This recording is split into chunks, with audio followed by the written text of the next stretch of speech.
not just a victory for us, it's a victory for civilization.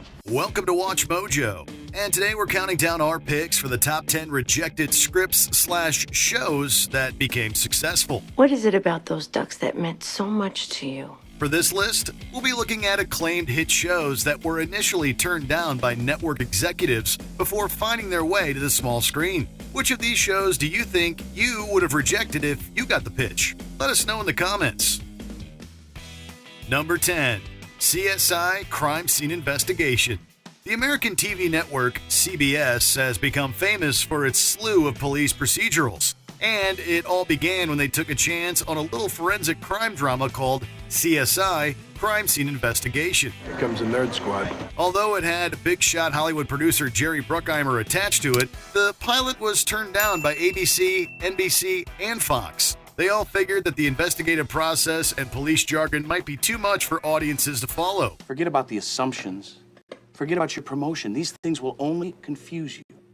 Concentrate on what cannot lie. After it was developed at CBS, CSI became an international smash hit, earning the title of most watched show in the world 6 times over its 15-year run, and spawning 4 successful spin-off series. Basically means we got a drive-by. Drive-by, Miami style.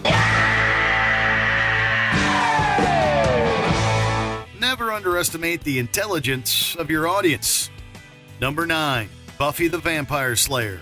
Despite its modest box office success, the 1992 comedy/horror film Buffy the Vampire Slayer left a bad taste in the mouths of critics and audiences alike. I mean, here the world is under attack by legions of the undead. You're going to a mixer. It's not a mixer.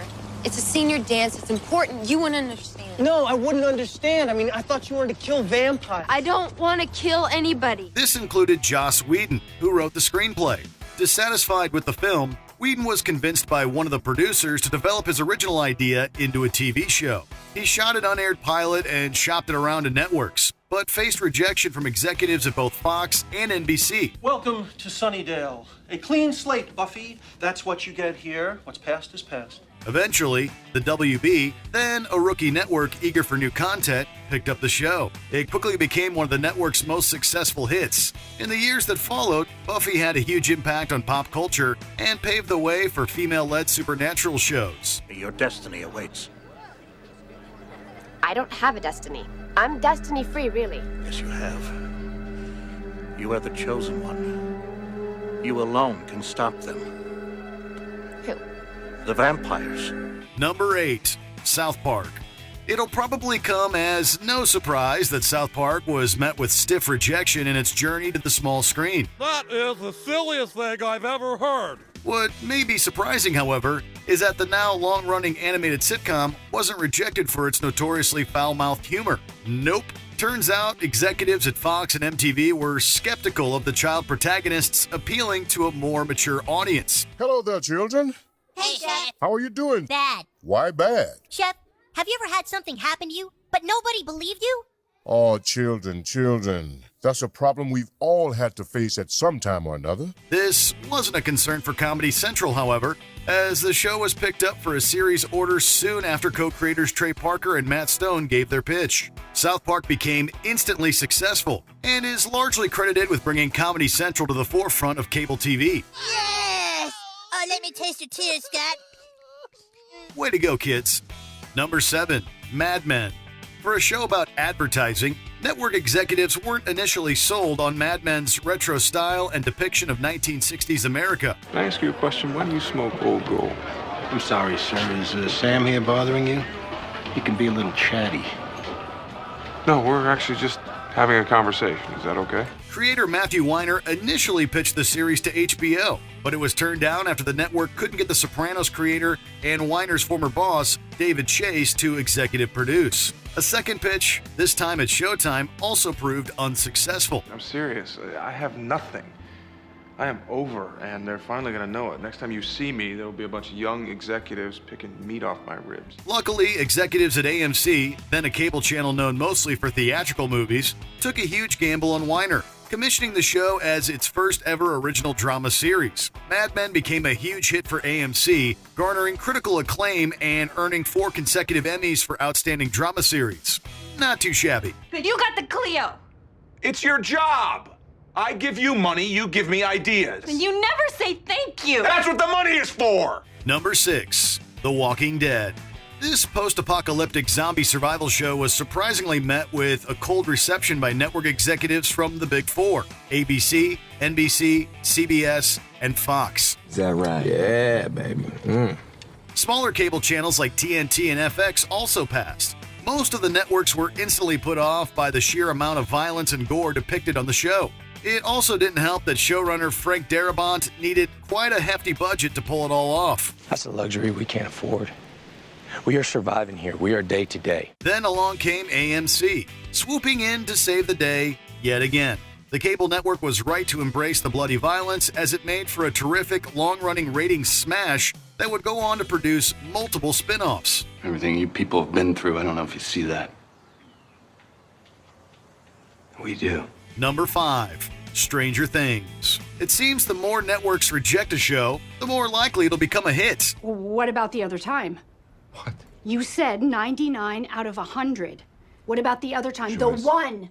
The one. While that may not always be true, this wildly successful sci-fi horror series sure makes a good case for it. Reportedly pitched by the Duffer Brothers to a whopping 15 to 20 networks, Stranger Things was turned down by all of them because executives were unsure about such a young cast leading the show. You guys, feel that? I think maybe we should go back. No, we're not going back.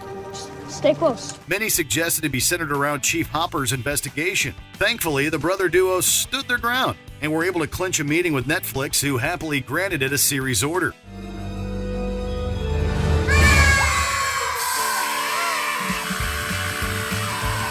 Stranger Things went on to shatter viewing records on the streamer and gained a very devoted fan base. Number 4, Breaking Bad. The leadership at AMC deserve more than just a pat on the back for giving us some great TV programs, even when their counterparts pass them up. It is growth, then decay, then transformation. It is fascinating, really. Series creator Vince Gilligan pitched what is now regarded as one of the greatest shows of all time to multiple networks, most notably HBO. The premium cable network passed on it, noting they already had anti-hero leads on their shows The Sopranos and The Wire. You clearly don't know who you're talking to, so let me clue you in. I am not in danger, Skylar. I am the danger. A guy opens his door and gets shot, and you think that of me? No.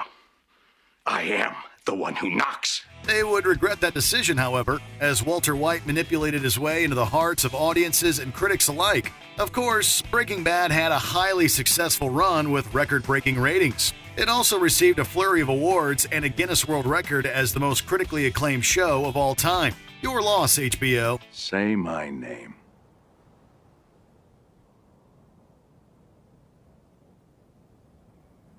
Heisenberg. You're goddamn right. Number 3, The Sopranos. Although they may still regret turning down Breaking Bad, HBO made the decision of a lifetime when it picked up this hit crime drama about a menacing mob boss and his complicated familial relationships. Are you in the mafia? Am I in the what? Whatever you want to call it. Organized crime.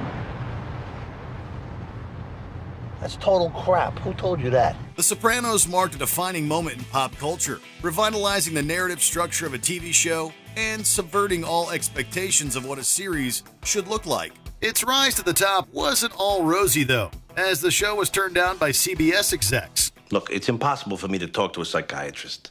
It wasn't for the brutal depictions and profanity, but rather they didn't quite like the idea of a terrifying gangster going to therapy. Good thing HBO didn't mind, because we can't imagine the show without the tense relationship between Tony and Dr. Melfi. We're making progress.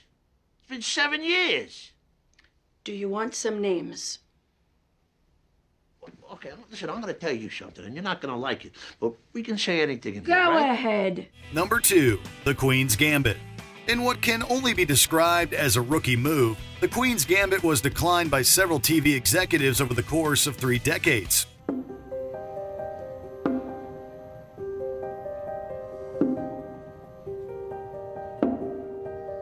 Series co-creator Alan Scott purchased the TV rights to the fictional chess drama novel in 1992, initially intending to adapt it into a movie. But after those plans fell through, he expanded the story into a miniseries. He also unsuccessfully pitched it to multiple networks. As Americans, we work alone because we're all such individualists.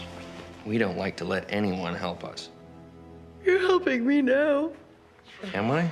In 2019, streaming giant Netflix made the smart decision of dragging the show out of development hell. The decision proved to be a checkmate to the other networks, as The Queen's Gambit quickly became Netflix's most-watched scripted miniseries. It's your game.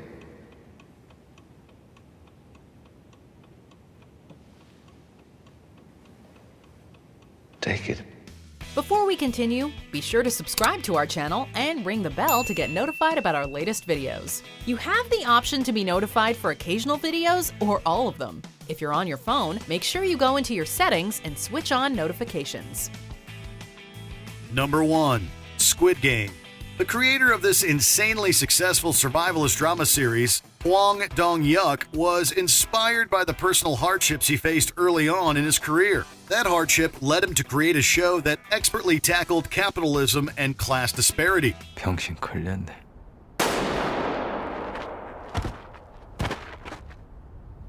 방금 무슨 소리예요? Writing the show was one thing, but getting it produced was another. Hwang underwent a tumultuous 10-year journey that involved several rejections from Korean production studios. Hwang eventually caught Netflix's attention, and the streamer smartly picked up the series. 야, 그걸 생각한다고 아냐? 닥쳐봐야 하는 거지. They expected it to be a success in Korea and other parts of Asia, but much to their surprise, the show went on to destroy global records. Squid Game stands as Netflix's most-watched series ever and has generated around $900 million in value for the streaming platform. Game on!